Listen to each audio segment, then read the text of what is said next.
Hey guys, so today I am going to make some cheesy crackers. The only warning they'll come with is that they are moorish. They are so nice. I did a batch yesterday and they've gone. Don't know where they were. I ate 3, maybe 4 of them just to have a taster. They're gone.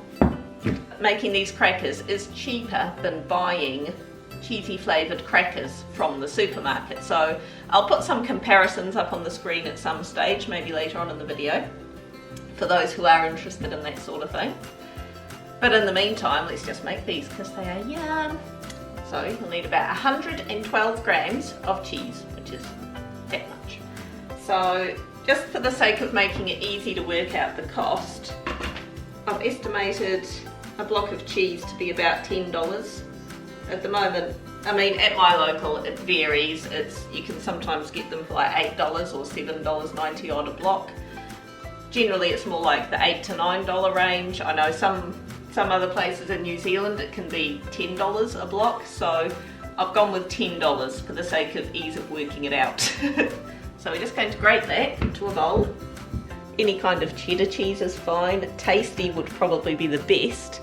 You know, cost is my main factor here that I'm looking at, so I'm using Colby because it's a bit cheaper than Tasty. So into here I'm going to add 2 tablespoons of pretend butter.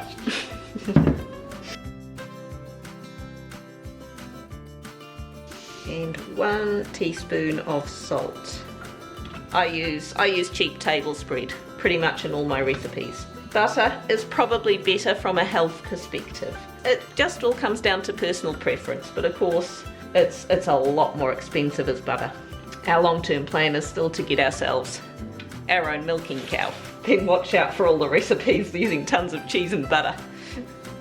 You'll probably see me expand before your very eyes. 1 cup of plain flour.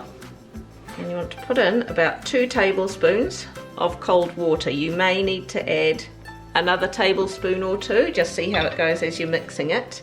It won't come together as a dough ball like you might expect or anything like it often would with crackers. It still does end up reasonably crumbly until you smoosh it together with your hands.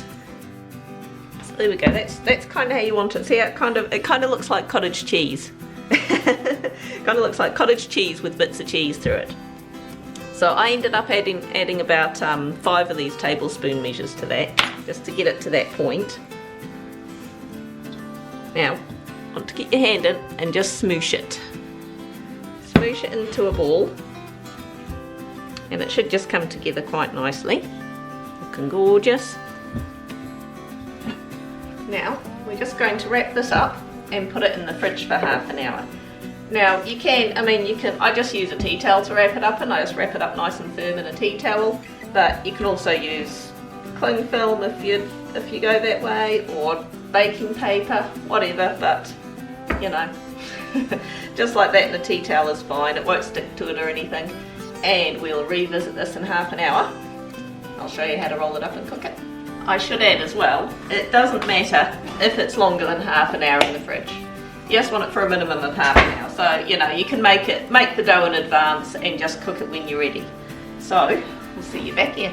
Okay, so that's been in the fridge for half an hour. You'll just want a baking tray with a non-stick mat. I'm just going to roll this out on the baking tray. And you just want to roll this out until it's about ½ centimetre thick, or maybe a little bit less. So 4 to 5 millimetres, I suppose. You don't actually have to keep turning the mixture over like this. I don't know why, it's just what I do. So you might just want to sort of tidy the edges up a little bit. You want them to look pretty. Now, just going to chop that. You don't need an overly sharp knife, just a normal knife will do. And you're going to make them into squares, about 1 inch, or maybe a little bit less than 1 inch square.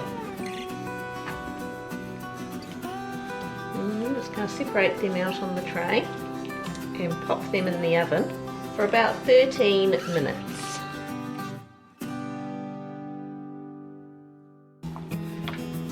We'll see you back here. Look at those. Oh my goodness. Now, I have to do what is physically the hardest thing in the world, and not scoff them all straight away because seriously the house smells so good. What is it about melted cheese? Oh my goodness.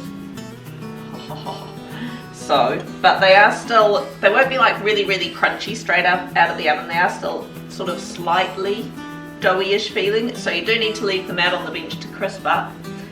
While I do that, while the smell of this kitchen tortures me, I'm going to go through a bit of maths. Now these crackers, for a start, it comes to 254 grams, and the ingredients all together $1.37, and so that makes it 54 cents per 100 grams.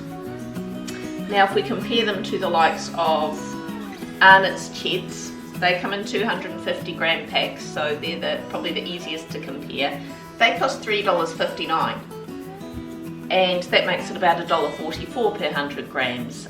Compare them to Shape's Cheddar. They come in 175 gram packets at $2.89, which makes them $1.65 per 100 grams. The Snacks Crunchies that you can get in packets of 160 grams, they come to $1.98. Pretty easy, you know, less than $2. Grab them off the shelf, put them in the trolley. They're $1.23 per 100 grams. Even if you want to compare them to maybe not the quite so comparable things like Twisties, you know, yummy cheesy snack, you get them in packets of 120 grams for $1.66. That comes to $1.38 per 100 grams. And the cheapest comparison, I guess, is potato chips, maybe cheese and onion flavour, whatever floats your boat. 150 grams for $1.49, that's about 99 cents per 100 grams. So these crackers do definitely come out cheaper. And as I say, it's, as I've said often in my videos, it's the little things that add up. So, you know, you save $1 or $2 on this packet of crackers each week. You save a couple of dollars doing something else. That's how I keep my total food bill down, just by saving little dollars here and there, and it really does add up.